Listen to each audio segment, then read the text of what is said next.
Hello मेरे प्यारे बच्चों, स्वागत है आपका आपके अपने YouTube चैनल में डेफिनेट सक्सेस पाठशाला। मैं हूं आपका मैथमेटिक्स टीचर पुष्पक सर और आज आपके लिए हम लेके आए हैं सबसे इंपॉर्टेंट MCQ सेक्शन का डिस्कशन, जो कि आपका 18 मार्क्स कैरी करता है बोर्ड एग्जाम में। और हम लेके आए हैं जो चैप्टर, वो है आपका पहला चैप्टर रियल नंबर। चलिए तो बिना देरी से हम फटाफट MCQ क्वेश्चन का डिस्कशन चालू करते हैं। पहले चैप्टर का रियल नंबर्स का शुरुआत करते हैं एक बढ़िया शानदार क्वेश्चन की। बेसिक कंसेप्ट है लेकिन क्वेश्चन में देखो आप, बहुत मजे है। क्वेश्चन क्या कह रहा है? If the product of two irrational number is rational, दो इररेशनल नंबर का प्रोडक्ट जो है वो रैशनल है, then which of the following can be concluded? The ratio of the greater and the smaller number is an integer, the sum of the numbers must be rational. ठीक है, आपके पास तीन option है, देख लेते। पहले हम ये केस देखते। केस क्या कह रहा है? The product of two irrational numbers. जैसे एग्जांपल के तौर पे दो इररेशनल नंबर का प्रोडक्ट अगर हम बात करें तो √3 इंटू √3 इज 3। और ठीक है, प्रोडक्ट रैशनल आ गया। और कुछ एग्जांपल 2√2 इंटू 3√2 ये ले लेते बच्चों। ये कितना आ गया आपका? 6 इंटू 2 ये आ गया 12। और कुछ एग्जाम्पल देखें तो और एग्जाम्पल ले लेते हैं हम। Square root of 32 into square root of 2, तो ये आ गया बेटा square root of 64, that is 8। Okay बच्चों, ठीक है, तीन एग्जाम्पल इनफ है। अब ऑप्शंस को एक्सप्लोर करा जाए। कौन सा ऑप्शन सही है? ये तीनों कंडीशन पे कौन सा ऑप्शन बैठ सकता है? The ratio of the greater and the smaller number is an integer, the ratio of the greater and smaller. तो इस केस में this is first case, this is second, this is third. अब यहाँ पे greater smaller दोनों ही बराबर है बच्चों। तो यहाँ पे देखिए √3/√3 ये तो इंटीजर है, ठीक है। ये बड़ा है, ये छोटा है।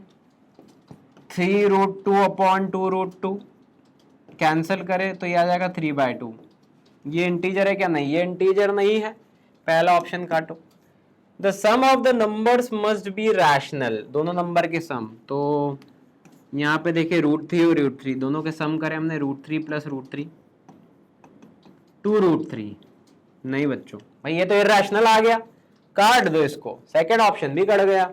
तीसरा, the excess of the greater irrational number over the smaller irrational number must be rational.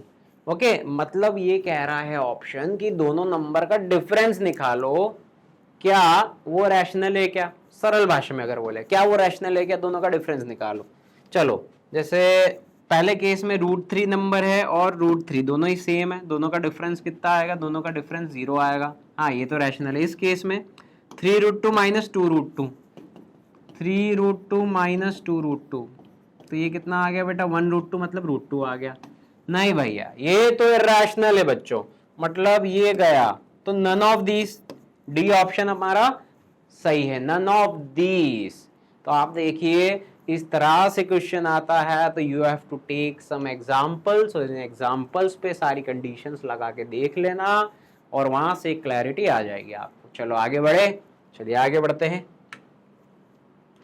तो डी ऑप्शन सही है, none of these. Next, if R every fraction is a rational number and T every rational number is a fraction, then which of the following is correct? भाई यहाँ पे दो बात कही है, every fraction is rational number, और यही बात को वाइस वर्सा उल्टी तरीके से कहा है, every rational number is a fraction. तो कौन सा करेक्ट हमको पता है, एक सही एक गलत है, कौन सा है? तो यहाँ पे एक्सप्लोर करें। रैशनल नंबर क्या होते हैं? Rational numbers are the numbers. ये आपका डेफिनेशन अगर आपको अच्छे से याद होगी तो ये क्वेश्चन खत्म हो जाएगा। Where P and Q are coprime integer. क्या है? Coprime integer and Q is not equal to 0। ये हमारी किसकी डेफिनेशन है? रैशनल नंबर की। तो बच्चों इससे आपको क्या समझ में आ रहा है? और फ्रैक्शन क्या होता है? फ्रैक्शन क्या होता है? Fraction is in the form of P/Q, और P और Q कैसे है? P and Q है हमारे नेचुरल नंबर्स। नेचुरल नंबर्स, तो क्या लगता है बच्चों आपको? सारे रैशनल नंबर फ्रैक्शन होते कि सारे फ्रैक्शन रैशनल नंबर होते? क्या लग रहा है आपको यहाँ से देख के? भाई यहाँ पर हमको पता है कि फ्रैक्शन में पी और क्यू नेचुरल नंबर है और यहाँ पे पी एन क्यू इंटीजर्स है रैशनल नंबर में। तो हमको ये समझ में आता है कि हमारे जो नेचुरल नंबर है वो भी इंटीजर्स होते हैं। इंटीजर्स जो है वो नेचुरल नंबर नहीं होते। तो इसका मतलब जो सारे फ्रैक्शन हैं वो फ्रैक्शन सारे रैशनल नंबर होते हैं। तो every fraction is a rational number. ये जो R है R2 है और इसका जस्ट अपोजिट T क्या कह रहा है? Every rational number is a fraction. ये फॉल्स है, ये फॉल्स है। तो R is true and T is false। Option number A है, बैठ गया हमारा। ओके चलिए, ओके डन। आगे बढ़ते हैं। बेसिक कंसेप्ट का क्वेश्चन है भाई। आप पढ़ते आ रहे हो, क्लास 8 से पढ़ते आ रहे हो rational number, class 9 number system, class 10 real numbers, तो उन्हीं कंसेप्ट पे क्वेश्चन है। चलिए next question. If least prime factor of A is 3, A का छोटा प्राइम फैक्टर 3 है। इसका मतलब आप क्या समझे? 3 से छोटा प्राइम कौन सा होता है? 2 है। मतलब A का छोटा प्राइम फैक्टर 2 नहीं है। इसका मतलब A क्या है? इसका मतलब A एक ऑड नंबर है। हम कह सकते हैं क्या? सोचो भाई, दिमाग लगाओ, है ना भाई। A एक ऑड नंबर है क्योंकि 2 जो है वो उसका फैक्टर नहीं है। 2 फैक्टर होता तो यहाँ पे स्मॉलेस्ट प्राइम फैक्टर 2 बोलते, लेकिन यहाँ पे 3 कहा है। तो यहाँ से हमको एक आउटपुट मिला कि A मेरा ऑड है। And the least prime factor of B is 7। B का लीस्ट प्राइम फैक्टर 7 है। 7 से पहले 5 भी नहीं है, 3 भी नहीं है, 2 भी नहीं है। इसका मतलब B भी ऑड हो गया। 2 भी नहीं है मतलब ऑड हो गया भाई, ठीक है। हर इवन नंबर का फैक्टर 2 होता है ना, 2 नहीं है तो इसका मतलब B भी ऑड हो गया। ये बात हमको समझ में आई। चलिए अब अगली बात जो समझ में आई, least prime factor of A is 3। Okay, तो A का फैक्टर 3 है, तो A को मैं लिख सकता हूँ 3 इंटू पी, कोई एक वेरिएबल के फॉर्म में। ओके, 3 का मल्टीपल है। B का क्या है? 7 फैक्टर है, तो B को लिख सकते हैं 7 इंटू क्यू लिख दिया, मान लो हमने 7 इंटू क्यू। A और B, A 3 का मल्टीपल है, B 7 का मल्टीपल होगा क्योंकि 7 is the factor of B। अब कहा है then the least prime factor of A plus B। तो A प्लस B का लीस्ट प्राइम फैक्टर क्या होगा? A प्लस B अगर मैं करूंगा बच्चों, A प्लस B करूंगा 3P प्लस 7Q, ये तो हम पॉसिबल नहीं कि ऐड करें, लेकिन हमको ये पता है बच्चों कि ये ऑड है और ये भी ऑड है। अगर दोनों ऑड नंबर को ऐड करा तो सभी को पता है क्या मिलता है। If we are adding two odd numbers we are getting even number. हमको क्या मिलेगा? Even number. कंसेप्चुअल क्वेश्चन है बच्चों। एग्जांपल ले लो, कोई भी 2 ऑड नंबर को ऐड करो भाई। 5 प्लस 7 कर लिया अपन ने, ठीक है। 7 प्लस 5 करा, 12 आ गया, इवन आ गया। या 9 प्लस 3 कर लिया, 12 आ गया, इवन आ गया। या 13 प्लस 15 कर लिया, 28 आ गया, इवन। तो ऑड प्लस ऑड हमको मिलता है इवन नंबर। और कोई भी इवन नंबर का फैक्टर जो है वो 2 तो होता ही है भाई। इवन नंबर है तो 2 तो होता ही है। तो A प्लस बी का प्राइम लीस्ट प्राइम फैक्टर क्या होगा? 2 तो होगा ही, 2 तो होगा ही। 2 से छोटा तो कुछ है ही नहीं। 1 is neither prime nor composite, तो इसलिए इसका आंसर है 2। चलो भाई बढ़ते हैं अब अगले क्वेश्चन की तरफ। नेक्स्ट, चलिए आंसर 2 आ गया। अगला, विच of the following number is irrational. एकदम सरल सिंपल क्वेश्चन है, आपको ये बताना है कि कौन सा नंबर इर्रेशनल है।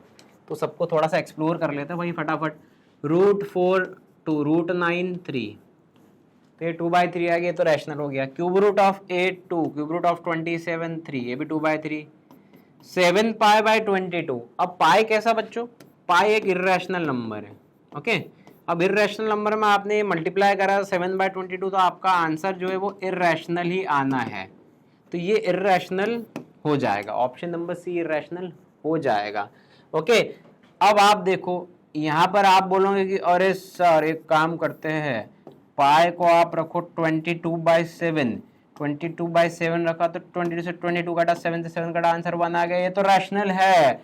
अरे लेकिन बच्चों पाई को 22/7 रखना ही नहीं है, वो तो हम क्वेश्चंस करने के लिए पाई की वैल्यू 22/7 एज्यूम करते हैं, एक अप्रॉक्सीमेट वैल्यू लेते हैं और क्वेश्चन सॉल्व करते हैं। पाई तो एक इर्रेशनल है, उसकी वैल्यू डिफाइंड नहीं है, पाई एक इर्रेशनल है। बात क्लियर हुआ आपको? तो सी ऑप्शन सही है। पाई में एक इर्रेशनल में मल्टीप्लाई कर रहे हैं 7/22, इर्रेशनल आंसर आएगा। डी को भी एक्सप्लोर कर लो, डी आंसर भाई डी वाला भी देखते हैं क्या आंसर आ रहा है, क्या यहाँ से क्या ऑप्शन को एक्सप्लोर करें। ये है 4 का स्क्वायर, ये है पाई, और ये आ जाएगा बच्चों 4 माइनस पाई का होल स्क्वायर। आप देख लो a square b square minus 2ab। अब यहाँ पे स्क्वायर रूट और ये स्क्वायर है, हट जाएगा, 4 माइनस पाई आएगा, पाई से पाई कटा और आंसर आ गया 4, मतलब ये अगेन रैशनल आ गया। तो सी ऑप्शन इसका करेक्ट है, सी करेक्ट है बच्चों। ठीक है, आगे बढ़े, चलिए आगे बढ़ते हैं फटाफट। Next, consider the following statements. The sum of a rational number with an irrational number is always irrational. अब बच्चों ज़्यादा दिमाग नहीं लगाते, कुछ एग्जाम्पल ले लेते हैं। Sum of the rational number with an irrational number, ये रैशनल है और ये इर्रेशनल है, दोनों का सम करा, इज ऑलवेज इर्रेशनल। ठीक है, तो इज ऑलवेज इर्रेशनल, ठीक है, ये तो ट्रू है। और कुछ सोचा जा सकता है? Sum of the rational number with irrational, कोई भी एक रैशनल नंबर ले लिया, जैसे 7 ले लिया, और एक इर्रेशनल और ले लिया 2√2 ले लिया, तो बच्चों ये 7 + 2√2 ही आएगा। ठीक है भाई, पहला वाला तो ट्रू बोल देते हैं, पहला वाला तो ट्रू हो गया है। अगला, the product of 2 rational number is always rational. 2 rational number का प्रोडक्ट करके देखें, 2 रैशनल नंबर का प्रोडक्ट, जैसे 2 × 1/2 करा तो ये 1 आ गया, या 3 × 7/4 करा तो 21/4। हाँ, रैशनली आ रहा है, और क्या बच्चों, product of 2 rational number is rational आ रहा है, तो ये भी ट्रू हो गया, ये भी ट्रू हो गया। अगला देखें, तो product of 2 irrational number is always irrational. Okay, तो ये देखते हैं 2 इर्रेशनल नंबर का प्रोडक्ट। ओके, आई थिंक ये अपन ने पहले करा भी है, 2 इर्रेशनल नंबर का प्रोडक्ट। ये देखो क्वेश्चन नंबर 1 में एक्सप्लोर करा था इसको, 2 इर्रेशनल नंबर का प्रोडक्ट। ओके, तो ये हमने यहाँ पे एक्सप्लोर करा था। हाँ, 2 इर्रेशनल नंबर का प्रोडक्ट, तो देखो 2 इर्रेशनल नंबर का प्रोडक्ट, ये कितना आ गया, ये आ गया हमारा rational. The product of 2 irrational number is rational, ये कहा गया है। क्या ये हमेशा होता है क्या? हमसे पूछा गया। चलो आ जाओ, हमारे क्वेश्चंस पे आ जाते फटाफट। The product of 2 irrational is always irrational. नहीं, तो अभी हमने देख लिया कि 2 इर्रेशनल का प्रोडक्ट जो है वो रैशनल भी होता है, जैसे √3 × √3।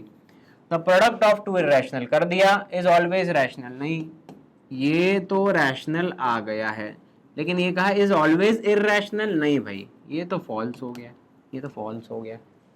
The sum of 2 rational is always rational, 2 number का सम करते हैं रैशनल का, तो क्या रैशनल ही आता है? 2 रैशनल नंबर का सम करते हैं तो 2 रैशनल नंबर का अगर हम सम कर रहे हैं, सिंपल 3 + 2, ये 5 करा, या 1/2 + 3/4 करा, तो ये again this will come as rational, ये रैशनल ही आएगा। तो बच्चों ये वाला जो है ये भी ट्रू हो गया है हमारा। आखिरी, the sum of 2 irrational number is always irrational. 2 irrational number का सम अगर हम करें, जैसे √3 + √5 करा, तो ये आएगा। और अगर मान लो बच्चों मैंने √5 को सम करा -√5 से, भाई √5 को ऐड करा -√5 से, तो ये कितना आ गया? 0। ये तो रैशनल आ गया, 0 आ गया मतलब रैशनल आ गया। और यहाँ पे कहा है कि sum of 2 irrational is always irrational, तो ये गड़बड़ हो गई भाई, ये गलत बात हो गई, फॉल्स। तो true true false, true false, true true true true false, true false. C वाला ऑप्शन बैठा, सी वाला ऑप्शन बैठ गया। देखो, तो आपको ऐसे ही सोचना है, समझना है, कुछ कुछ कॉम्बिनेशंस लगाने हैं यहाँ पर, कुछ एग्जांपल्स लेने, और फिर एक एक ऑप्शंस को चेक करना है। इस क्वेश्चन को ऐसे ही अटेम्प्ट करना है। ओके, चलिए आगे बढ़े। तो ऑप्शन नंबर सी हमारा करेक्ट आंसर है। आगे बढ़ते हैं क्वेश्चन नंबर 6 पे। If the numbers 296, 436, 542 is divided by a positive number p, leaving the remainder 7, 11, 15 respectively, then find the largest value of p। ठीक है, अब इस क्वेश्चन को अच्छे से समझो। ये जो नंबर्स है, 296432 नंबर है, divided by positive number p leaving the remainder 7, 11 और 15। ओके, एक नंबर p है, ओके, जब हमने डिवाइड करा तो 7, 11 और 15 रिमाइंडर बच रहे हैं। Then find the largest value of p, उस p की लार्जेस्ट वैल्यू ढूंढना है। तो हम क्या करेंगे बेटा, सबसे पहले एक काम करते हैं, रिमाइंडर तो माइनस कर दे हम नंबर में से, सारे नंबर्स में से हम माइनस कर देते रिमाइंडर। तो ये कितना आ गया, 296 माइनस 7, तो ये आ गया बेटा 289। ये 436 माइनस 11, ये आ जाएगा मेरा 425। और 542 में से अगर हम 15 को माइनस करते हैं तो ये आ जाएगा हमारा ये आ जाएगा 527 आ गया बच्चों। ठीक है, अब हमें क्या करना है, अब हमको ऐसा नंबर p ढूंढना है, ओके, लार्जेस्ट नंबर p ढूंढना है। तो उसके लिए हम क्या करेंगे, जो हमारे नंबर्स आए बच्चों, ये नंबर्स आए, अब हमने रिमाइंडर तो माइनस कर दिया, तो हमको क्या करना है, इन ये जो नंबर्स है, इन ये नंबर्स के हमको एचसीएफ निकालना पड़ेंगे। ये नंबर्स के हमको निकालना है एचसीएफ, इनका हाईएस्ट कॉमन फैक्टर निकालना है बच्चों, क्योंकि यहाँ बोला है लार्जेस्ट वैल्यू ऑफ p, तो इसलिए इन तीनों नंबर का एचसीएफ निकाल लेते हैं। चलो भाई तीनों नंबर से डील करते हैं। 289 की बात करें, 289 को हम कैसा लिख सकते हैं, तो 289 क्या होता है बेटा, 17 का स्क्वायर, तो 17 का स्क्वायर। 425 कैसे होता है बच्चों, 425 को डील करें, चलो फैक्टराइज कर लेते हैं यहाँ पे। 425 5 से कर देते, 5 8 ज़ा 40, 25, 5 5 ज़ा 25, फिर 5 1 ज़ा 5, 35, 5 7 ज़ा एंड 17 1 ज़ा, 5 इंटू 5 इंटू 17 लग रहा है बच्चों, 17 आंसर आते हुए लग रहा है हमें। ओके, और 527 को एक्सप्लोर करें, 527 को फैक्टराइज करें, कितना है, इसको हम कैंसिल आउट करते हैं, काय से कैंसिल आउट करें 527 को, 5 2 7 7 14, 3 से नहीं जाएगा, 5 7 49 30 नहीं जाएगा बच्चों। 7 के बाद 11 से, सारे प्राइम नंबर से चेक करना है, 11 से देखे, 11 से हमारा नहीं जा रहा है, 17 से तो ऑब्वियसली जाना है भाई, 17 से तो जाना है, हम ये मान के चल रहे हैं कि 17 कॉमन फैक्टर आ सकता है, ओके, क्योंकि 2 में 17 दिख रहा है, तो हम 17 से ही करके देखें इसको, 17 से करके देखते, चलो करते हैं। तो 17 से करें तो 17 एंड 17 3 टाइम्स, ओके, चलो भाई 17 3 ज़ा 51 और 1 एंड 17 17 1 ज़ा 17 और 31 1 ज़ा, ओहो 2 प्राइम नंबर है बड़े बड़े, तो ये है हमारे 17 की पावर 1 इंटू 31 की पावर 1। अब इनका एचसीएफ क्या रहेगा, एचसीएफ हम कैसे निकालते हैं, कॉमन फैक्टर लीस्ट पावर, तीनों का कॉमन फैक्टर क्या है, तीनों में 17 है, और लीस्ट पावर 17 की सबसे कम पावर कौन सी, 1, तो ये हमारा आंसर आ गया 17 की power 1, that means our answer is 17 एक ऐसा नंबर हमने निकाल दिया है, ओके, जिसके 17 के मल्टीपल ये तीनों है, 289 425 एंड 527 ये मल्टीपल है, और जो हमारे कंडीशन है वो फुलफिल कर रहा है कि ये जब तीनों नंबर को हम 17 से डिवाइड करेंगे तो रिमाइंडर 7 11 और 15 बचेगा in all the 3 cases respectively. Okay done, चलो आगे बढ़ते हैं। Next question number 7, if HCF of 253 and 440 is equals to 11 and LCM is 253 into R, the value of R is, तो बच्चों हमारे पास एक रिलेशन है HCF ऑफ 2 नंबर्स और उनका ही LCM, इनका प्रोडक्ट जो रहता है, ओके, वो रहता है किसके बराबर, product of 2 numbers, product of 2 numbers, okay, HCF into LCM equals to product of 2 numbers. तो we will apply this concept, यहाँ पे HCF कितना दिया 11 एंड LCM कितना दिया है 253 इंटू R, और दोनों नंबर क्या है, एक नंबर है 253, एक नंबर है 440। ओके बच्चों, चलो 253 से 253 कैंसिल आउट हुआ तो R की वैल्यू कितनी आ गई 440 डिवाइड बाय 11, दैट इज 11 4 40, तो आर की वैल्यू 40 आ गई और ये पूछा था आर क्या, अरे बहुत सस्ता इजी क्वेश्चन है, खत्म हो गया।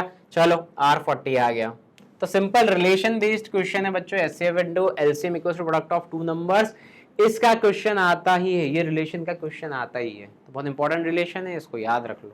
चलो आगे बढ़े, क्वेश्चन नंबर बढ़ते हैं 8 पे। एक्स दिए है प्रोडक्ट ऑफ प्राइम नंबर्स, उनकी पावर के फॉर्म में वाई भी दिया है, एचसीएफ बताना है। तो बच्चों बेसिक एचसीएफ होता क्या है, एचसीएफ अभी हमने जो निकाला था 17 वाले क्वेश्चन के केस में क्या था, उस केस में एचसीएफ क्या करा था हमने, बोला था कॉमन फैक्टर और पावर कम। तो एक्स और वाई में अगर मैं देखूँ कॉमन फैक्टर क्या बैठ रहे हैं बच्चों यहाँ पर, तो यहाँ पर 2 है और यहाँ पर भी 2 है, यहाँ पर 3 है, यहाँ पर भी 3 है, तो कॉमन फैक्टर 2 इंटू 3 बैठ गया। अब पावर कैसी होनी चाहिए, लीस्ट लोवेस्ट, लोवेस्ट 2 की लोवेस्ट पावर क्या है, यहाँ 3 है यहाँ 2 है, या 2 बैठ गया, यहाँ 3 की पावर 1 है और यहाँ 3 की पावर 3 है, तो 3 की पावर 1 बैठेगा। तो बच्चों यहाँ से आपका आंसर निकल के आ जाएगा, आपका जो एचसीएफ आ जाएगा 2 का स्क्वायर 4 इंटू 3, तो आंसर आ जाएगा बच्चों आपका 12। ओके, एकदम बेसिक सिंपल क्वेश्चन है। ऐसा ही क्वेश्चन एलसीएम का भी आ जाता है, जहाँ पे एलसीएम में आपको ऑल द फैक्टर्स, सारे फैक्टर्स लेना है और हाईएस्ट पावर लेना रहती है। चलिए, तो इस केस में एचसीएफ हमारा 12 आ गया। आगे बढ़ते हैं। The LCM of two numbers is 39780 and their ratio is 13:15, then the numbers are. Okay, हमसे कहा है कि दो नंबर का रेशियो दिया है, तो पहला नंबर की अगर बात करें, पहला नंबर हम ले लेते हैं 13x क्योंकि रेशियो में दिया है, और दूसरा नंबर हम ले लेते हैं 15x। ओके, ये दोनों नंबर हैं। अब बच्चों अगर मैं बात करूं कि इन दोनों का एलसीएम एचसीएफ क्या है, तो जैसे 13x को 13 की power 1 x to the power 1 लिखा जा सकता है, 15x को 3 की पावर 1 5 की पावर 1 और x टू दी पावर 1 लिखा जा सकता है। अब इन दोनों नंबर का एलसीएम कितना होगा बच्चों, एलसीएम क्या होता है बच्चों, ऑल द फैक्टर्स, सारे फैक्टर्स सब ले लो, 13 ले लो, x ले लो, 3 ले लो, 5 ले लो, x ले लो, सारे फैक्टर ले लिए। चलिए सभी ले लिया, और सभी फैक्टर्स के पावर कैसे हाईएस्ट, तो 13 की पावर तो 1, सभी की पावर 1 है, तो ये बच्चों मेरा एलसीएम आ गया, ये दोनों नंबर का एलसीएम आ गया। और यही एलसीएम ऑलरेडी यहाँ पे मेंशन्ड है 39780, तो 39780 के बराबर ये रख दिया। अब आपको यहाँ पर x निकालना है, x निकाल सकते हैं जिससे हमारे नंबर्स आ जाएंगे। x अगर हम निकालें तो x बेसिकली क्या हो गया, 39780 डिवाइड बाय 13 इंटू 3 इंटू 5, ये हो गया हमारा x का वैल्यू। तो हम यहाँ पर डिवीजन करना पड़ेगा। भाई मुझे जो दिख रहा है ये 13 के टेबल से इसको रिलेट कर लेते हैं। ओके, ये कैंसिल हो रहा है, 13 3 ज़ा 39, ओके ये 0 लिया 78, 13 6 ज़ा 78 और एक और 0 आ गया। चलो ये काम खत्म हो गया। 3060 को 5 से कैंसिल करते, 5 1 ज़ा, और ये आ जाएगा मेरा 5 6 ज़ा 30, 5 1 ज़ा 5 10, 5 2 ज़ा 10, 612/3 आ गया। ओके, और कैंसिल आउट करें, 3 2 ज़ा 6, एक 0 लिया, 3 4 ज़ा 12, 204 आ गया। तो x की वैल्यू 204 आ गई बच्चों हमारी। अब दोनों नंबर निकालना है हमको, x की वैल्यू 20, तो पहला नंबर 13 इंटू 204 और अगला नंबर है हमारा 15 इंटू 204। बस अब ये मल्टीप्लाई कर लेंगे बच्चों, ये मल्टीप्लाई करके हम देख लेंगे हमारा कौन सा आंसर बैठेगा। थोड़ा बहुत रफ में देख लेते कहाँ तक जा रहे। ये अगर 200 होता तो 13 2 2600 के आसपास आंसर बैठता, मतलब हमारा ये आंसर बैठ सकता, हम ये मान के चल सकते भाई ऐसा है, तो नन ऑफ दीज आप मल्टीप्लाई करके देख लेना, हमारा आंसर ये बैठ सकता है। वैसे ये 15 2 3000 के आसपास आंसर बैठ सकता है, तो बी ऑप्शन लगा है हमें कि बी ऑप्शन बैठ जाएगा इसमें। ठीक है, आप लोग मल्टीप्लाई करके देख लेना बच्चों। चलो आगे बढ़ते हैं, खत्म करें, क्वेश्चन अच्छा है। चलिए बी ऑप्शन सही है। ओके, फिर नेक्स्ट क्वेश्चन है the LCM of two numbers is 14 times of their HCF. अच्छा, तो यहाँ एक कंडीशन दी है कि LCM of A and B, दो नंबर ए और बी मान लिया मैंने, 14 times 14 multiply by HCF of A and B. ठीक है, बात क्लियर है बच्चों। The sum of LCM and HCF is 600, मतलब LCM of A and B का सम HCF of A and B से अगर हम करें तो दोनों का सम जो है वो है 600 है। If one of the number is 80, अच्छा एक नंबर भी दिया है बच्चों, जैसे ए बोल देते हैं कि ए मेंशन है 80, फाइंड द अदर, बी निकालना है हमें। तो बच्चों यहाँ पे हमारे पास इतनी कहानी दी है।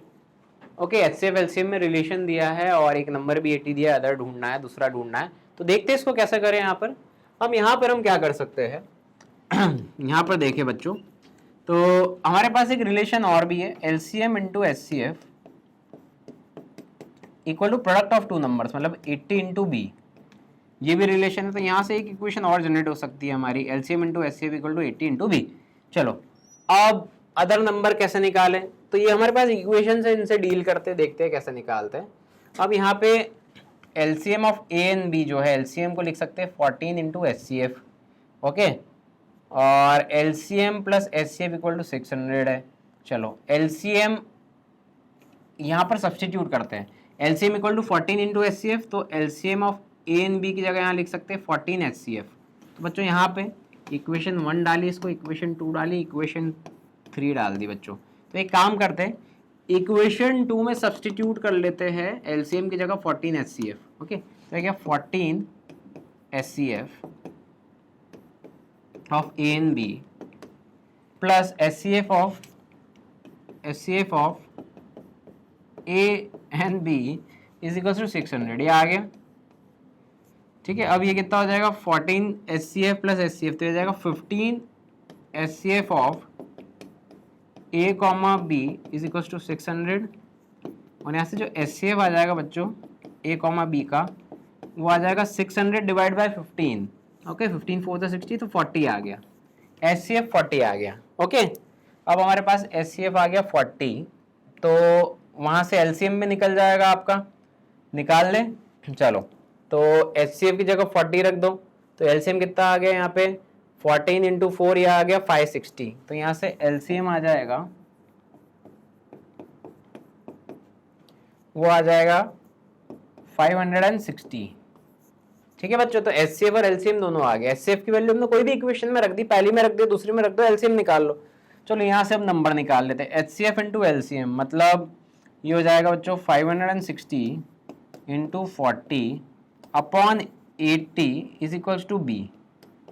तो बी की वैल्यू कितनी आ रही है, लेट्स सी, देखें, 0 से 0 कैंसिल आउट करा, 8 1 जा और 8 7 जा, तो ये आ गया हमारा कितना, 7 4 जा 28, 280 इज इक्वल्स टू बी। 280 आ गया बच्चों, 280 आ गया, खत्म, ठीक है। तो आसान क्वेश्चन है भाई, दो रिलेशन दिए थे, दोनों रिलेशन से एचसीएफ निकाला, एलसीएम निकाला, फिर हमारे पास ये सबसे इंपॉर्टेंट रिलेशन था, HCF into LCM equal to product of two numbers, यहां से हमारा नंबर आ गया, ओके। सिंपल, आसान है, आगे बढ़े, चलो आगे बढ़ते हैं। क्वेश्चन नंबर 10 and 11 देखते हैं। a square minus B square equals to 13 where a and b are natural numbers, then value of a की वैल्यू हमको निकालना है। अच्छा, a square minus B square, identity a plus B into A minus B, ये दिया हुआ 13 को 13 into 1 ही लिख सकते, प्राइम नंबर है। तो बच्चों इससे क्या समझे आप, मैं कंपेयर करता हूँ, जैसे एक ब्रैकेट को 13 मान लेते हैं, एक को 1 मान लेते हैं, LHS RHS कंपेयर कर लो, तो हम बोल सकते हैं कि a प्लस बी 13 है और a minus B equal to 1 है। तो इन दोनों को सॉल्व करो, इन दोनों को सॉल्व करें अगर, तो ये हो जाएगा, दोनों को ऐड कर देते बच्चों, एक काम करते हैं, दोनों को ऐड कर दो, तो 2a बराबर ये हो गया 14 और a आ गया आपका 7। अगर a 7 आ गया आपका, a 7 कहीं पे भी रख दो, दोनों इक्वेशन में से a 7 रख दिया, तो b आ जाएगा 6, ओके। तो then value of a is, तो वैल्यू ऑफ a हमारी क्या आ रही है, अगर a हमने 7 लिया तो आ गया 7 प्लस 6 13 इंटू 7 माइनस 6 1, ठीक है। तो a 7 है बच्चों, सिंपल क्वेश्चन है, आसान है, कंपेयर करके दो इक्वेशन बनानी थी और सॉल्व करना था, a 7 हो गया, है ना। द वैल्यू ऑफ a क्या है आपकी, 7 है, 7। चलो आगे बढ़े, नेक्स्ट क्वेश्चन नंबर 12 देखते हैं। The number of the ordered pair a comma b of positive integers such that a plus b is 90 and their greatest common divisor is 6 equals. अच्छा भाई क्वेश्चन ध्यान से समझो, क्या कहा है, the number of ordered pair A comma B. पहले ऑर्डर्ड पेयर होता है क्या वो समझ लेते हैं। जैसे फॉर सपोज कोई वैल्यू 1,3 है और इसको 3,1 लिख रहे हैं, तो ये अलग अलग सेट है हमारे। 1,3 एंड 3,1 इज डिफरेंट सेट जब हम कंसिडर करते हैं ऑर्डर्ड पेयर को। ऑर्डर्ड पेयर में ऑर्डर भी वेरी नहीं कर सकते। यहाँ पे देखो ऑर्डर्ड पेयर में ऑर्डर इज इंपॉर्टेंट, वैसे 1 पहले आ रहा है 3 बाद में, 3 पहले 1, तो ये अलग अलग ऑर्डर्ड पेयर है। These two are different ordered pair, अगर ऑर्डर्ड पेयर की बात करें तो। ठीक है, ऑर्डर इंपॉर्टेंट है यहाँ पे। चलो नाउ कंडीशन देखते हैं। एक नंबर ए है, एक नंबर बी है, और एक रिलेशन दिया है a plus B equal to 90, और HCF दोनों का दिया है 6।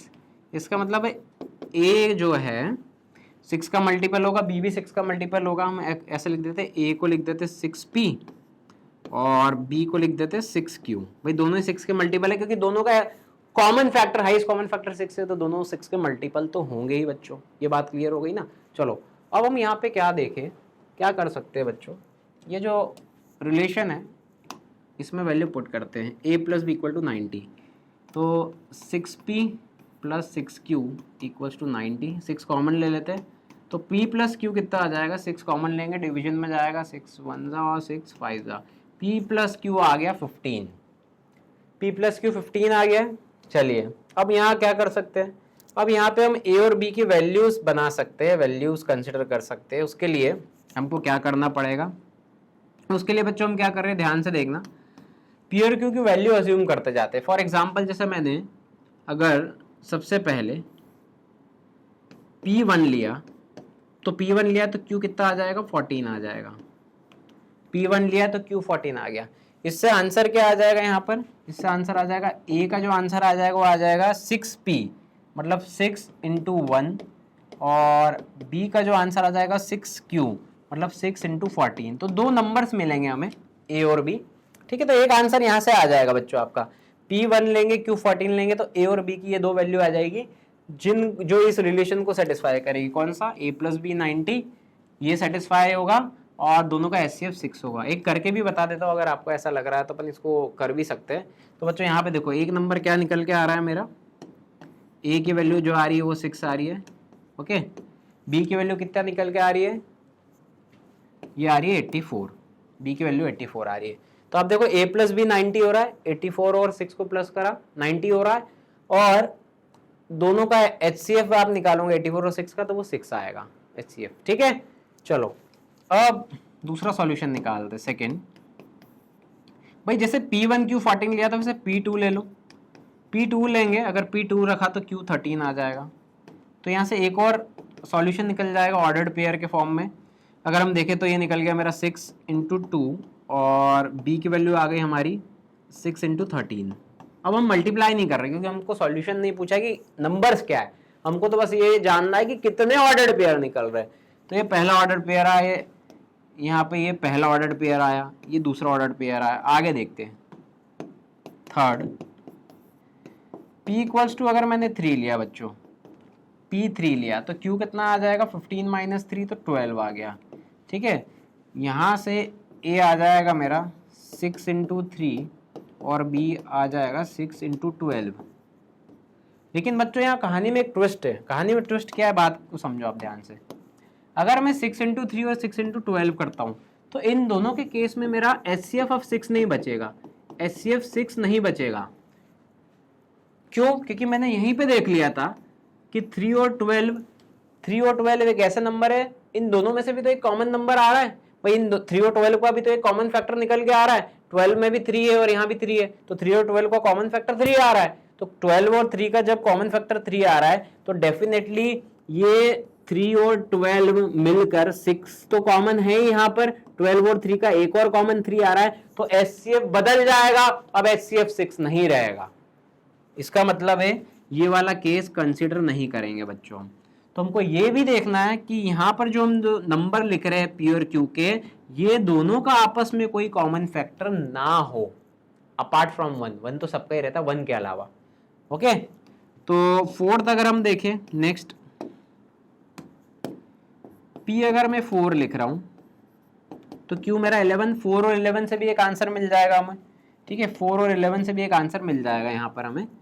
नेक्स्ट केस देखिए, फिफ्थ केस, P अगर मैं 5 लिख रहा हूं तो Q मेरा 10 आ रहा है, और 5 और 10 का भी तो कॉमन फैक्टर 5 होता है, तो 5 और 10 का कॉमन फैक्टर 5 होता है, दैट मीन्स ये आंसर भी नहीं है भाई, ये आंसर भी कैंसिल आउट हो गया, इसको भी कैंसिल कर लो। आगे देखें, हमारे पास अभी 1 2 3 आंसर आ चुके हैं। ओके, P5 तक आ चुके हैं हम, P प्लस Q 15 है, P5 तक हम आ चुके हैं, P प्लस Q 15 है, P5 तक आ चुके हैं। P6 देखते हैं, P6 रहेगा, 5 केस हो गए बट ये छठा केस है हमारा। अगर P6 है तो ये कितना हो जाएगा, Q कितना हो जाएगा 9, 6 और 9 का भी तो कॉमन फैक्टर है 3 है, दैट मीन्स ये वाला केस भी कैंसल आउट हो गया, ये केस भी हमारा कैंसल आउट हो गया, इसको भी केस को हटाओ, ये कैंसल आउट हो गया। अगला केस देखें, P अगर 7 लिया मैंने तो Q कितना आएगा, P7 लिया तो Q 8 आएगा, 7 और 8 ये केस चल जाएगा बच्चों, इसमें कोई कॉमन फैक्टर नहीं है। यहाँ से मुझे नंबर मिल जाएगा, A मिल जाएगा 6 × 7 और B मिल जाएगा 6 × 8, तो ये दो नंबर आ गए जो सेटिस्फाई कर रहे हैं कंडीशन को।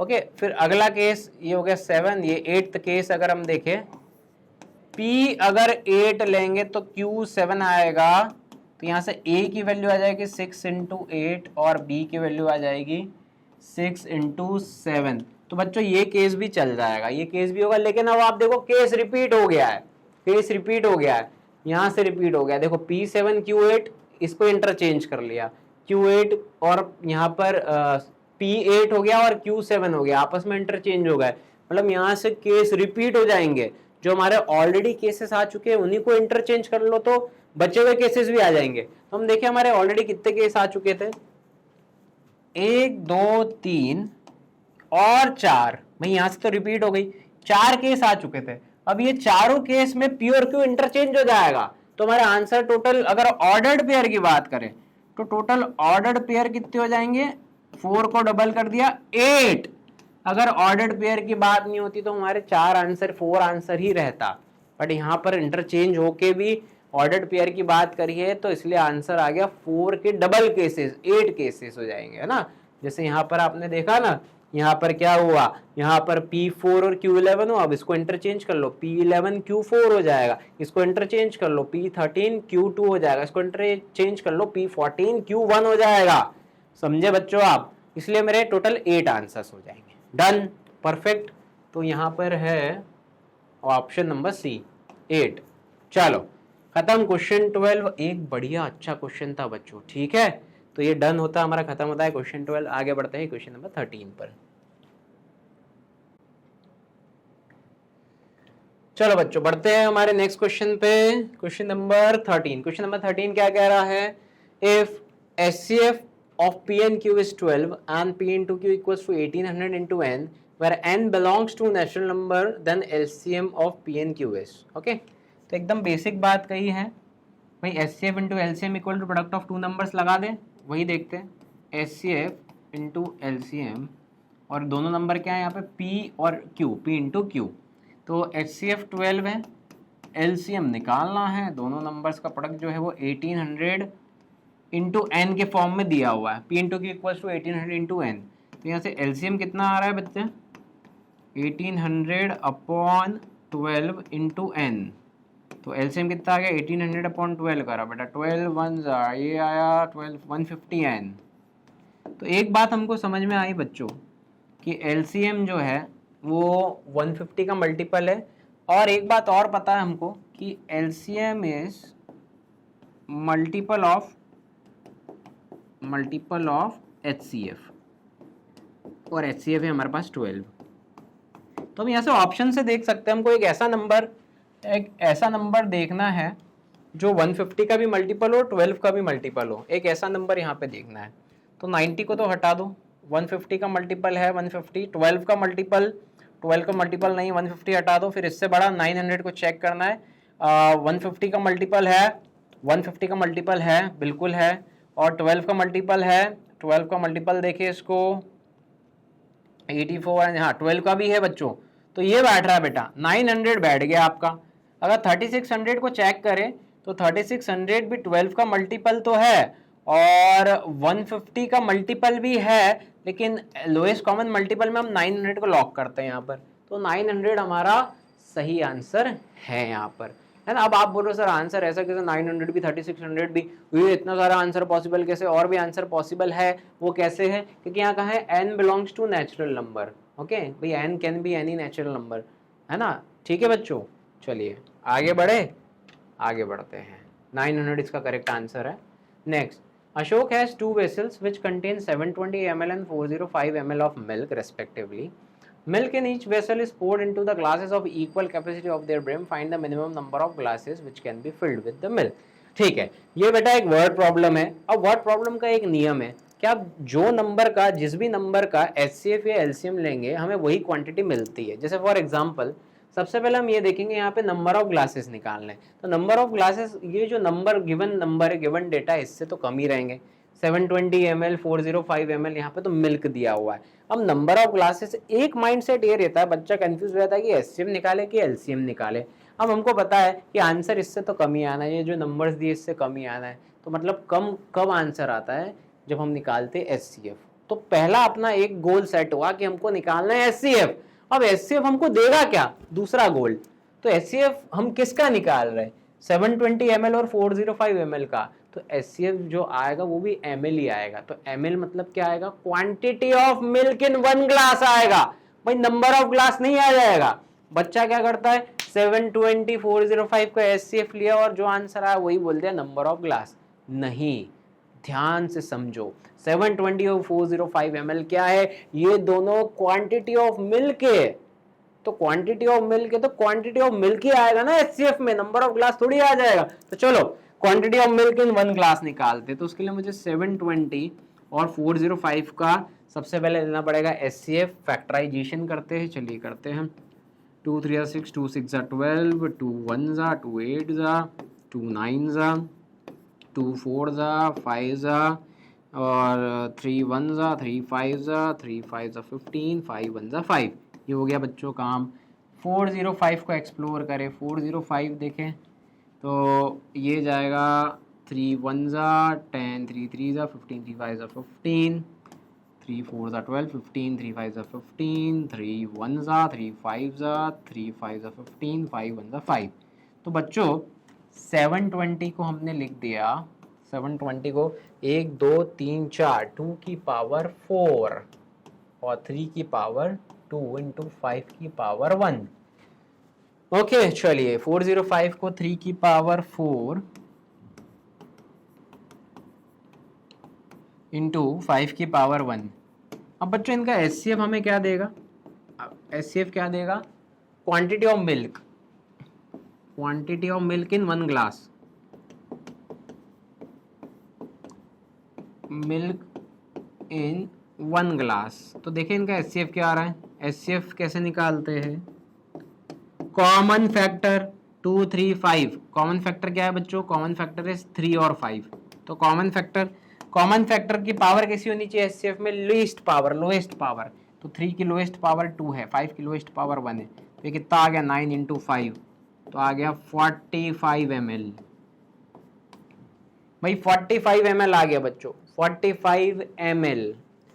अब हमारे पास find the minimum number of glasses which can be filled with the milk. Total milk कितना है, टोटल मिल्क ये हो गया 720 प्लस 405, तो ये यहाँ से बच्चों टोटल मिल्क आ गया आपका 52125 ml। अब नंबर ऑफ ग्लास निकाल लो, नंबर ऑफ ग्लास के लिए ऑब्वियसली हमको क्या करना पड़ेगा, टोटल मिल्क 1125 ml को डिवाइड करना पड़ेगा 45 ml से, क्योंकि एक ग्लास में 45 ml मिल्क आ रहा है। तो 1125 डिवाइड बाय 45, 1125 5 डिवाइड बाय 45, तो यहाँ से हमारा आंसर आ जाएगा बच्चों। चलो डिवीजन करते हैं। ओके, तो ये कितना आ जाएगा 45 टू ज़ा ये आ गया हमारा 90 and here we have 225 then 225 we have 5 times 45 into 5 okay, तो 5 5 are 25, 5 4 are 20 and 21 22 225 perfect. Okay, तो 25 ग्लासेस आया बच्चों, 25 ग्लासेस। ऑप्शन एक्सप्लोर करें तो ऑप्शन नंबर सी यहाँ पर सही है, 25 ग्लासेस आ गए बच्चों। ओके, क्लियर है? तो आपको ये कंसेप्ट क्लियर हो गया ना कि हम मिल्क का एचसीएफ निकाल रहे हैं बच्चों, तो we are getting HCF of milk as milk not number of glasses. मतलब हमने मिल्क का एचसीएफ निकाला तो हमें 45 मिला, 45 भी क्या क्वांटिटी ऑफ मिल्क ही रहेगा, 45 ml, है ना। ऐसा नहीं बच्चों जल्दबाजी में 45 ग्लासेस नंबर ऑफ ग्लासेस लगा दिया हो गया काम, अरे ऐसा नहीं करने का है, ये बात को ध्यान रखने का है। चलो आगे बढ़े। ओके, तो 25 आपका आंसर आ गया। आगे बढ़ते हैं हम नेक्स्ट क्वेश्चन पे। The least number which on division by 35 leaves a remainder 25। ठीक है, एक नंबर हमने ले लिया bx। अब ये कहा गया है that number of division by 35 leaves a remainder 25, division by 45 leaves the remainder 35 and division by 55 leaves the remainder 45। Okay, तो दैट मीन्स बच्चों यहाँ पे ये कहा गया है कि अगर हमने 35 से डिवाइड करा लीव्स द रिमाइंडर 25। ओके, तो 35 से करा तो 25 रिमाइंडर बचा। ओके, तो बच्चों यहाँ पे 35 माइनस 25 करते हैं, यहाँ पे 10 आ गया। बेसिकली ये मेरा रिमाइंडर है और ये मेरा डिवाइजर, एक नंबर है जिसको 35 से डिवाइजर माइनस रिमाइंडर करा तो 10 आ रहा है। उसी तरह से यहाँ से देखो 45 माइनस 35 करा, ये भी 10 आ रहा है, और 55 माइनस 45 करा बच्चों, ये भी 10 आ रहा है। ओके, तो मुझे एक कांस्टेंट डिफरेंस यहाँ पर 10 दिख रहा है। डिवाइजर माइनस रिमाइंडर करा तो भाई 10 डिफरेंस दिख रहा है, कांस्टेंट डिफरेंस दिख रहा है। तो अब हम क्या कर सकते हैं, हमको एक ऐसा नंबर ढूंढना है ओके जो ये सारी केस को फुलफिल करे, सेटिस्फाई करे। तो हम सबसे पहले जो हमारे नंबर्स है, क्या क्या नंबर्स चल रहे हैं यहाँ पर, डिवाइजर्स क्या है, ये 3 है। चलो भाई तीनों का एलसीएम ले लेते हैं, तीनों का एलसीएम ले लेते। 35 को लिख दिया हमने 5 इंटू 7, 45 को 5 एंड 55 को 11 इंटू 5। अब एलसीएम कितना आ गया बच्चों इनका, इन तीनों का पहले लोएस्ट कॉमन मल्टीपल निकाल लेते हैं क्या है। ओके, और फिर हम ये कांस्टेंट डिफरेंस को सब्ट्रैक्ट कर देंगे, जो आया है इसको सब्ट्रैक्ट कर देंगे। तो 3 का स्क्वायर इंटू 5 की पावर 1 इंटू 7 की पावर 1 इंटू 11 की पावर 1, अरे करना पड़ेगा ये, चलो करते हैं। तो ये आ गया बेटा 45 इंटू 77 इंटू 45, देखे क्या आ रहा है, 7 5 35, 7 5 35 और 38, 7 4 28, 7 4 28 और 30। तो बच्चों ये जो आया, ये आया 3465। एलसीएम इनका निकल के आ रहा है बच्चों 3465 आ रहा है। ओके, तो स्टूडेंट्स यहाँ 3465 आ रहा है, लेकिन ये कंडीशन सेटिस्फाई होना चाहिए। इसका मतलब ये हमको 10 यहाँ से माइनस करना पड़ेगा। तो 3, तो आपका जो आंसर है अकॉर्डिंग टू क्वेश्चन आंसर रहेगा 3465 माइनस 10। ये कांस्टेंट डिफरेंस जो बच रहा है इसको माइनस करा हमने, तो 3465 माइनस 10 3455। 3455 एक ऐसा नंबर है okay which is on division, जिसको 35 से डिवाइड करेंगे ओके रिमाइंडर 25 बचेगा, 45 से करेंगे रिमाइंडर 35 बचेगा, 55 से करेंगे रिमाइंडर 45 बचेगा। 3455 ऑप्शन नंबर बी। बहुत अच्छा क्वेश्चन है, इंपॉर्टेंट क्वेश्चन है, देख लीजिए, समझ लीजिए, अच्छे से बैठा दीजिए दिमाग में। चलो आगे बढ़ते हैं, question 15 done. 16 a number divided by 14 gives a remainder 8. What is the remainder if the number is divided by 7? Okay, एक नंबर है, एक नंबर x ले लेते हैं, x भी है नंबर, अब हमको एक बात पता है कि dividend equals to divisor into quotient plus remainder, ये हम पढ़ते आ रहे हैं। ओके, तो उसके हिसाब से अगर हम देखें यहाँ पर डिविडेंड इक्वल टू, इसको डिवाइड करा 14 से, क्वोशिएंट को अभी हमने Q ले लिया प्लस रिमाइंडर 8 आया। What is the remainder if, question कह रहा है कि अगर उसी नंबर को हम 7 से डिवाइड कर रहे हैं, x को when we are dividing by 7, question कुछ भी आ सकता है, तो रिमाइंडर क्या होगा, इसको रिमाइंडर को y ले लेते हो, तो हमको y ढूंढना है, we have to find y, we have to find y। बच्चों ध्यान से समझे एक बार क्वेश्चन क्या कह रहा है, एक नंबर है, इसको 14 से डिवाइड करा, रिमाइंडर 8 बच रहा है। एक नंबर को अगर मैं 7 से डिवाइड कर रहा हूँ, ये तो क्वोशिएंट है, इसको Q डैश ले लिया, तो रिमाइंडर क्या बचेगा, वही dividend equal to divisor into quotient plus remainder, वही लिखा है, तो ये रिमाइंडर क्या बचेगा ये पूछ रहे हैं। अब आप देखो, अगर मैं इसको ऑब्जर्व करूं बच्चों, यहीं पे इसको ऑब्जर्व करें, अगर देखो यहाँ पे एक बढ़िया हमने ऑब्जर्वेशन से बढ़िया कंसेप्ट पकड़ा है, भाई 14 को यहीं पे इस फॉर्म में लिखा जा सकता है ना, 7 इंटू 2Q प्लस 8 लिखा जा सकता है, और x equal to 7 into 2Q को लॉक इन करा हमने, और इसी को लिख दिया x equal to 7 into 2Q को Q डैश मान लिया हमने प्लस 8। दैट मीन्स हमको एक बात ये समझ में आई यहाँ से कि उस नंबर को जब हमने 7 से डिवाइड करा तो रिमाइंडर बच रहा है 8। अच्छा यार, ये कैसे पॉसिबल है कि अगर आपने 7 से डिवाइड करा तो रिमाइंडर 8 बच रहा है। अच्छा, ये 2Q को Q डैश लिया, ये कंफ्यूज मत होना, अरे क्वेश्चन कुछ भी हो सकता है, उससे मतलब नहीं है, लेकिन हमको ये बात समझ में आई कि जब इसको हमने इस फॉर्म में लिखा तो x को जब 7 से डिवाइड कर रहे हो तो रिमाइंडर 8 बच रहा है। अरे अगर 7 से डिवाइड करा जाए तो रिमाइंडर तो 7 से कम आना चाहिए ना, तो मैं 8 को भी ब्रेक कर देता हूँ, 8 को मैंने ब्रेक कर दिया 7 प्लस 1 के फॉर्म में। अब आप देखिए यहाँ पे, अब आप देखिए दोनों से 7 कॉमन ले लिया तो यहाँ ब्रैकेट में बचा Q डैश प्लस 1 प्लस 1, तो x क्या दिख रहा है आपको, x दिख रहा है यहाँ पर 7 का मल्टीपल, 7 का मल्टीपल प्लस 1, तो ये आ गया हमारा रिमाइंडर, ये आ गया हमारा रिमाइंडर। तो हम यहाँ से ही कह सकते हैं बच्चों, आप सिंपल देखो भाई, ये तो 7 का मल्टीपल है, अगर 8 को मैं 7 से डिवाइड करता हूँ तो रिमाइंडर कितना बचेगा 1, तो आंसर 1 है, बस वही करा, बस हमने थोड़ा सा उसको मैथमेटिकल फॉर्म में लिख दिया है। तो 8 को भी मैंने 7 प्लस 1 ब्रेक करा, दोनों से 7 कॉमन आ रहा है, दैट मीन्स ये पूरी टर्म 7 का मल्टीपल है और रिमाइंडर बच रहा है 1। ओके, तो when x is divided by 7 remainder is 1। Okay, question हमारा Q डैश प्लस 1 है, क्वेश्चन पे ध्यान नहीं देना है, रिमाइंडर 1 है। चलो आंसर 1 लगा दिया, ऑप्शन ए लॉक करते हैं बच्चों, आगे बढ़े। Question number 17, number r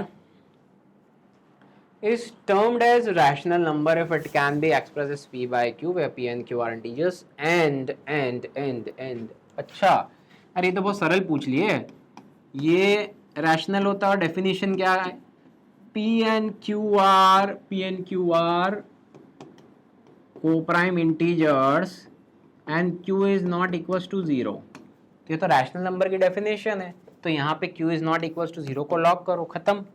option number D लगा दिया, इजी क्वेश्चन रैशनल नंबर के डेफिनेशन पे। चलिए, if two positive integers are this a and b a prime number then LCM of a और b। ओके, a और b का LCM, a है p cube q square, b है p square into q की power 4। अब बच्चों LCM की बात करते हैं, मतलब एलसीएम में हम क्या करते हैं, एलसीएम में हम ऑल द फैक्टर ले लेते हैं, तो यहाँ पे p और q दो फैक्टर है, दोनों फैक्टर ले लिए और पावर हाईएस्ट, एलसीएम में पावर हाईएस्ट, p की हाईएस्ट पावर 3 है, q की हाईएस्ट पावर 4 है, तो बच्चों आंसर आ गया p क्यूब इंटू q की power 4, that is option number C. Okay done, आगे बढ़ते हैं। Pi is an irrational rational prime composite. बच्चों ये सेशन जब अपना हुआ था अभी, तो एक पहले क्वेश्चन आया था पाई, जहां ऑप्शन में था, तो मैंने वही बात कही थी कि पाई की 22/7 जो वैल्यू है वो सिर्फ क्वेश्चन सॉल्व करने के लिए ली जाती है, पाई की वैल्यू 3.14 क्वेश्चन सॉल्व करने के लिए ली जाती है, बट पाई एक इरेशनल नंबर है, इर्रेशनल नंबर है तो इर्रेशनल नंबर लगा दो और बढ़ो आगे। आगे बढ़ते हैं, चलो। Question 20, which of the following is true statement, बताना है कौन सा ट्रू स्टेटमेंट है। और real number is either rational और इर्रेशनल, बिल्कुल सही है। अगर एक रियल नंबर है तो रियल नंबर या तो रैशनल है, भाई ऐसा नंबर जो रियल नंबर लाइन पर रिप्रेजेंट होता है वो तो या रैशनल होता है या फिर इर्रेशनल होता है। और रैशनल के अंदर हमारे पास और कैटेगरी आ जाती है जहाँ पे हम बोलते हैं कि रैशनल के अंदर हमारे पास इंटीजर्स है, होल नंबर है, नेचुरल नंबर्स है, फ्रैक्शंस है, यहाँ सब आ जाते हैं इस डोमेन में। चलिए, तो ये रियल नंबर इज इधर रैशनल और इर्रेशनल, ये सही बात है। Zero is not real number, अरे जीरो रियल नंबर होता है ना, जीरो तो होता है, जीरो होल नंबर होता है, whole number is real number. Any real number is either prime और कंपोजिट, कोई भी रियल नंबर है इधर प्राइम होते हैं या फिर कंपोजिट होते हैं। हमारे पास इर्रेशनल नंबर्स भी है बच्चों, ठीक है, ये हटाओ, ये हटाइए। √9 इज एन इर्रेशनल, नहीं √9 को हम लिख सकते हैं 3, ये होता है रैशनल, ये हटाइए। पहला वाला लगाइए, बाकी सब हटाइए, ठीक है। देख लो बच्चों, चलिए, बात क्लियर है, सही है, आगे बढ़े, चलो आगे बढ़ते। चलिए, पहला ऑप्शन सही है, डन। चलो 21st question, n is an odd number, n एक odd number है, which of the following statement is true।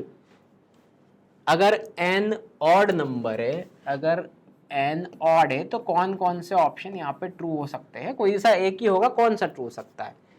तो इसको आसान कर लेते हैं, n को अज्यूम कर लेते हैं, ऑड नंबर ले लेते हैं, n को 1 ले लेते हैं। चलो, अगर 1 में कोई एक दो ऑप्शन ज़्यादा हो गए तो n को 3 और 5 से भी हम कंसिडर करके और चेक करा जा सकता है। तो n को 1 लेके चेक करते हैं, n 1 लिया तो ये है 2 की पावर n प्लस 1, मतलब ये आ जाएगा 3 इज डिविजिबल बाय 5, नहीं ये आ जाएगा 2 की power n plus 1, 3 is divisible by 3, 3 is divisible by 3, बिल्कुल सही, ये सही है। पहला वाला तो गलत हो गया बच्चों, पहला तो हटाया, दूसरा भी सही लग रहा है। 2 की पावर n माइनस 1, तो 2 माइनस 1 इज डिविजिबल बाय 5, ये भी नहीं है। एंड 2 की power 1 minus 1 is divisible by 3, ये भी नहीं है। तो n इक्वल्स टू 1 से हमने चेक कर लिया और इससे हमारा बी वाला ऑप्शन ट्रू है। बाकी तीनों गलत हो गए तो हमको ज़्यादा दिमाग नहीं लगाना है कि n3 भी ले लूँ, n5 भी ले लूँ, सबसे चेक करूँ, ठीक है, खत्म करें बच्चों। तो 21st का आंसर जो है वो हमारा ऑप्शन नंबर बी है। ओके, चलिए, चलिए, दैट्स इट। तो आज का सेशन खत्म होता है हमारा। तो ये थे कुछ MCQs, बहुत ही बढ़िया, बहुत ही शानदार कंसेप्चुअल MCQs थे ऑन और चैप्टर 1 रियल नंबर्स। और ऐसे ही और MCQs के हम आगे भी वीडियोस बनाते जाएंगे जहां आगे फर्दर चैप्टर्स और कंटेंट कवर करेंगे। और अगर आपको अच्छा लगा है, बढ़िया समझ में आया है, तो इस वीडियो को ज़्यादा से ज़्यादा अपने दोस्तों, अपने रिलेटिव्स पे शेयर करिए। हमारे चैनल डेफिनेट सक्सेस पाठशाला पे बने रहिए, सब्सक्राइब कर लीजिए। Thank you for watching this video, have a nice day, good bye.